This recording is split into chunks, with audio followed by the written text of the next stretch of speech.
فَأَمَّا مَنْ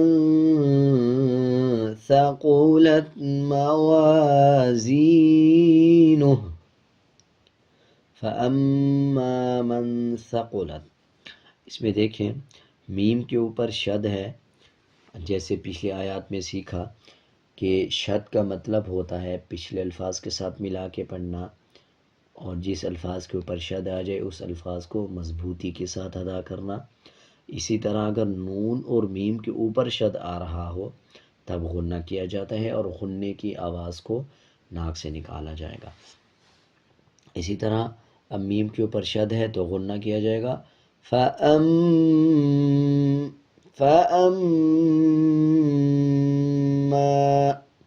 میم کے اوپر زبر ہے، زبر کے بعد الف آ رہا ہے، 1 سیکنڈ لمبا کر کے پڑھا جائے گا۔ اسی طرح آگے دیکھیں نون کے اوپر جزم ہے، میم کو نون کے ساتھ ملا کے پڑھا جائے گا موازینہ، زا کے نیچے زیر ہے اور آگے یا ہے، یا کے اوپر جزم ہے۔ آپ اس بات کو نوٹ کر لیں، جب زبر کے بعد جیسے دیکھیں واو کے اوپر زبر آ رہا ہے، اس کے بعد الف آ رہا ہے، 1 سیکنڈ لمبا کر کے پڑھا جائے گا۔ اسی طرح اگر پچھلے الفاظ کے نیچے زیر ہو اور اس کے بعد یا کے اوپر جزم آ جائے تب بھی 1 سیکنڈ لمبا کر کے پڑھا جاتا ہے۔ اسی طرح یہ پچھلی آیات میں دیکھیں جب پچھلے الفاظ کے اوپر پیش آ رہا ہو، جیسے فا کے اوپر پیش ہے اور اس کے بعد واو کے اوپر جزم آ رہا ہو، تو اس صورت میں بھی 1 سیکنڈ لمبا کر کے پڑھا جائے گا۔ آپ یہ تینوں الفاظ نوٹ کر لیں، ان الفاظ کو حروف مدہ بھی کہا جاتا ہے۔ آگے دیکھیں ہاں کے اوپر الٹا پیش ہے، الٹا پیش کا مطلب ہے جب کسی الفاظ کے اوپر الٹا پیش آ جائے تو اس الفاظ کو 1 سیکنڈ لمبا کر کے پڑھا جائے گا۔ اب جیسے ہاں کے اوپر الٹا پیش ہے تو اس کو 1 سیکنڈ لمبا کر کے پڑھیں گے، اور جب وقف کریں گے اس پہ تو الٹا پیش سائلنٹ ہو جائے گا اور ہا کی آواز کو آدھا پڑھا جائے گا۔ ابھی پہلے ہم بغیر وقف سے پڑھیں گے، اس کے بعد وقف کے ساتھ پڑھیں گے۔ فَأَمَّا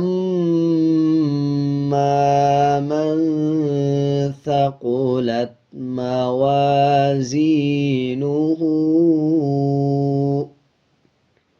اور جب آیت کمپلیٹ کریں گے یعنی وقف کریں گے فَأَمَّا مَنْ ثَقُلَتْ مَوَازِينُهُ، امید ہے آپ کو اچھی طرح سمجھ آ گیا ہوگا۔ اگر آپ کو کچھ سمجھ نہیں آیا تو آپ کومنٹ سیکشن میں پوچھ سکتے ہیں۔ فَهُوَ فِي عِيشَةٍ رَاضِيَةٍ، فَهُوَ فِي عِيشَةٍ، اس میں دیکھیں یا کے اوپر جزم ہے اور اس سے پچھلے الفاظ کے نیچے زیر ہے، یعنی فا کے نیچے زیر ہے اور اس کے بعد یا جزم والا آ رہا ہے، 1 سیکنڈ لمبا کر کے پڑھا جائے گا۔ اسی طرح عین کے نیچے زیر ہے، اس کے بعد یا جزم والا آ رہا ہے، اسی طرح 1 سیکنڈ لمبا کر کے پڑھا جائے گا۔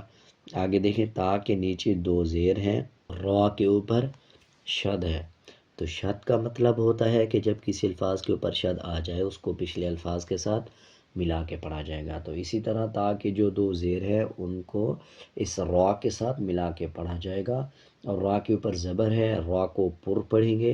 اسی طرح را کے اوپر زبر ہے اور اس کے بعد الف آ رہا ہے تو 1 سیکنڈ لمبا کر کے پڑھا جائے گا۔ اسی طرح آگے ضاد ہے، ضاد کو پر پڑھا جاتا ہے۔ آخر میں دیکھیں گولتا ہے اور اس کے نیچے 2 زیر ہیں، جب وقف کریں گے دونوں زیر کو سائلنٹ کر دیں گے اور ہا کی آواز کو آدھا پڑھا جائے گا۔ فَهُوَ فِي عِيشَةٍ رَاضِيَةٍ، امید ہے آپ کو اچھی طرح سمجھ آ گئی ہوگی۔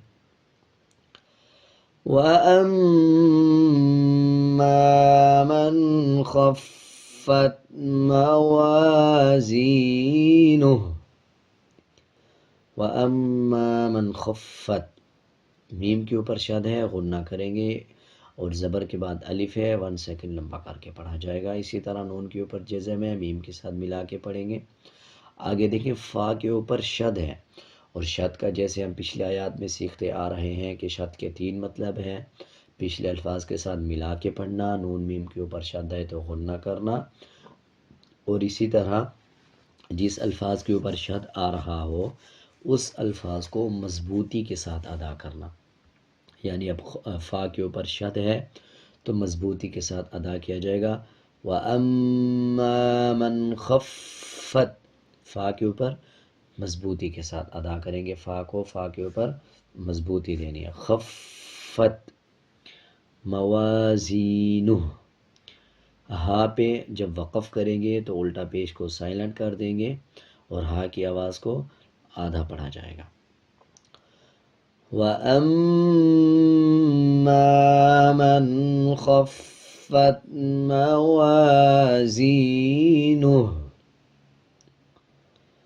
فَأُمُّهُ هَاوِيَةٌ، فَأُمُّهُ هَاوِيَةٌ، اس میں دیکھیں میم کے اوپر شد ہے، غنہ کیا جائے گا اور غنے کی آواز کو ناک سے نکالا جائے گا۔ اسی طرح ہا کے اوپر الٹا پیش ہے، الٹا پیش کا مطلب ہے جب کسی الفاظ کے اوپر الٹا پیش آ جائے تو اس الفاظ کو 1 سیکنڈ لمبا کر کے پڑھا جائے گا۔ اسی طرح ہا کے اوپر زبر ہے، زبر کے بعد الف آ جائے تب بھی 1 سیکنڈ لمبا کیا جاتا ہے، اور آخر میں تا کے اوپر 2 پیش ہیں، دونوں پیش کو سائلنٹ کر دیں گے، وقف کرتے ہوئے تا کو ہا میں تبدیل کر دیں گے اور ہا کی آدھی آواز کو نکالا جائے گا۔ اب جیسے بغیر وقف کے ہم یوں پڑھیں گے، فَأُمُّهُ هَاوِيَةٌ، اور جب وقف کریں گے یعنی آیت کمپلیٹ کریں گے، فَأُمُّهُ هَاوِيَةٌ۔ امید ہے آپ کو اچھی طرح سمجھ آ گئی ہوگی۔ وَمَا أَدْرَاكَ مَا هِيَهْ، وَمَا أَدْرَاكَ مَا هِيَهْ، میم کے اوپر زبر ہے، اس کے بعد الف ہے، الف کے اوپر چھوٹا مد ہے، جیسے پچھلی آیات میں سیکھا کہ چھوٹے مد کا مطلب ہے جب کسی الفاظ کے اوپر چھوٹا مد آ رہا ہو تو اس الفاظ کو 3 سیکنڈ لمبا کر کے پڑھا جائے گا۔ اسی طرح آگے دیکھیں، الف کے اوپر زبر ہے اور اس کے بعد دال کے اوپر جزم ہے، جب دال کے اوپر جزم آ جائے تو قلقلہ کیا جاتا ہے۔ اسی طرح را کے اوپر کھڑا زبر ہے، را کو 1 سیکنڈ لمبا کریں گے، اور را کے اوپر زبر یا کھڑا زبر آ جائے تب را کو پر پڑھتے ہیں یعنی موٹا پڑھتے ہیں۔ اسی طرح آگے دیکھیں، یا کے اوپر زبر ہے، اس کے بعد ہائے، ہا کے اوپر جزم ہے، جزم کا مطلب پچھلے الفاظ کے ساتھ ملانا۔ اسی طرح یا کو ہا کے ساتھ ملا کے پڑھیں گے، اور جب وقف کریں گے تب وقف کرتے ہوئے بھی سیم پڑھا جائے گا۔ وَمَا أَدْرَاكَ مَا هِيَهْ نَارٌ حَامِيَةٌ، را کے اوپر 2 پیش ہیں، اور را کو پر کر کے پڑھا جائے گا۔ اسی طرح زبر کے بعد الف ہے، 1 سیکنڈ لمبا کریں گے، تا کے اوپر 2 پیش ہیں، وقف کرتے ہوئے تا کو ہا بنا دیں گے اور 2 پیش کو سائلنٹ کر دیں گے۔ اب اگر ہم اس پہ وقف نہیں کریں گے تو اس طرح پڑھا جائے گا، نَارٌ حَامِيَةٌ، اور جب وقف کریں گے یعنی آیت کمپلیٹ کریں گے تو پھر پڑھیں گے، نَارٌ حَامِيَةٌ۔